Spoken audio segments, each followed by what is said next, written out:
नमः। श्रीमद्भगवद्गीता साधक संजीवनी अध्याय 1 श्लोक 26। तत्रापश्यस्थितान् पार्थ पितॄन् पितामहान् आचार्यान् मातुलान् भ्रातॄन् पुत्रान् पौत्रान् सखींस्तथा श्वशुरान् सुहृदश्चैव सेनयोरुभयोरपि। उसके बाद विठानंदन अर्जुन ने उन दोनों ही सेनाओं में स्थित पिताओं को, पितामहों को, आचार्यों को, मामाओं को, भाइयों को, पुत्रों को, पौत्रों को तथा मित्रों को, ससुरों को और सुहृदों को भी देखा। जब भगवान ने अर्जुन से कहा कि इस रणभूमि में इकट्ठे हुए कुरुवंशियों को देख, तब अर्जुन की दृष्टि दोनों सेनाओं में स्थित अपने कुटुंबियों पर गई।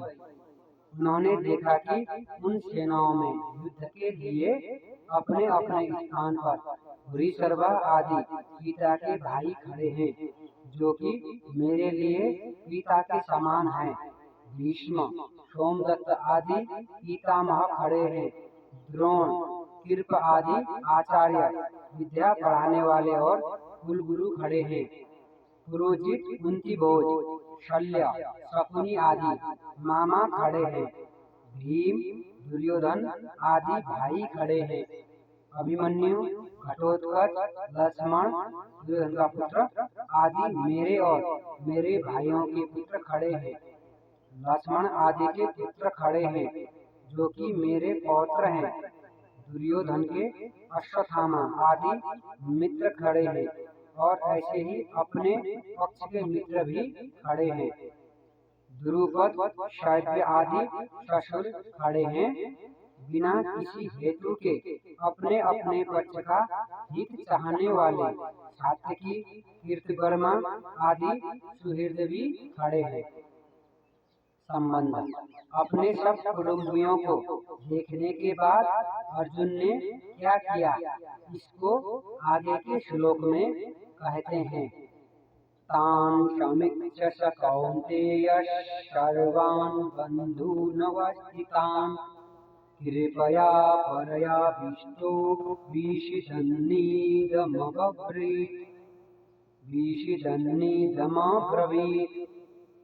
अपनी अपनी जगह पर उपस्थित उन संपूर्ण बांधवों को देखकर वो कुंती नंदन अर्जुन अत्यंत कायरता से युक्त होकर विषाद करते हुए ऐसा बोले।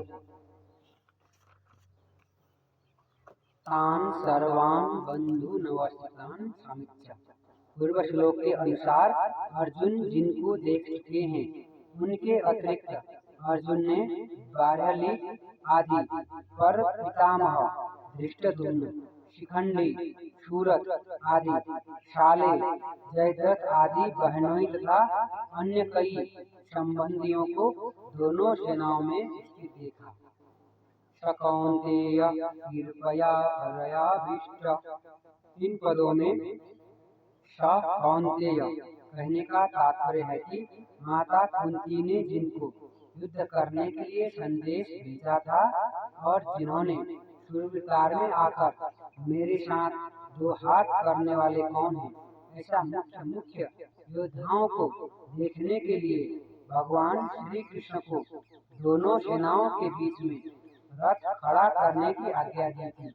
वो ही कुंती नंदन अर्जुन अत्यंत कायरता से युक्त हो जाते हैं।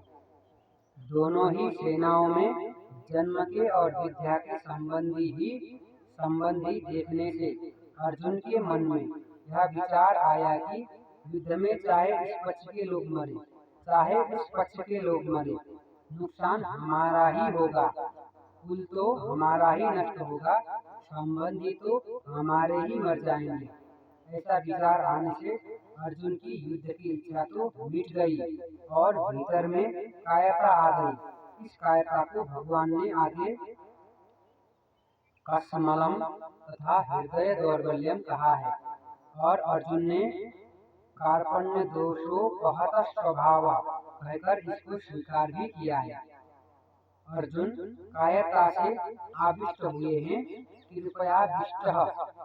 इससे सिद्ध होता है कि यह कायरता पहले नहीं थी, प्रत्युत अभी आई है। यह आगंतुक दोष है। आगंतुक होने से यह ठहरेगी नहीं, परंतु शूरवीरता अर्जुन में स्वाभाविक है, अतः वह तो रहेगी ही। अत्यंत कायरता क्या है? बिना किसी कारण निंदा, तिरस्कार, अपमान करने वाले, दुख देने वाले, वैर भाव रखने वाले, नाश करने की चेष्टा करने वाले, दुर्योधन, दुशासन, शकुनी आदि को अपने सामने युद्ध करने के लिए खड़े देखकर भी उनको मारने का विचार न होना, उनका नाश करने का उद्योग न करना, यह अत्यंत कायरता रूप दोष है। यहाँ अर्जुन को कायरता रूप दोष ने ऐसा घेर लिया है कि जो अर्जुन आदि का अनिष्ट चाहने वाले और समय समय पर अनिष्ट करने का उद्योग करने वाले हैं, उन अधर्मियों, पापियों पर भी अर्जुन को करुणा आ रही है और वो क्षत्रिय के कर्तव्य रूप अपने धर्म से च्युत हो रहे हैं। विषदन्नी मद ब्रवीत, युद्ध के परिणाम में कुटुंब की, कुल की, देश की क्या दशा होगी, इसको लेकर अर्जुन बहुत दुखी हो रहे हैं। और उस अवस्था में वो ये वचन बोलते हैं जिसका वर्णन आगे के श्लोक में किया है। ओम कृष्णार्पणमस्तु। हरि ओम तत्सत्।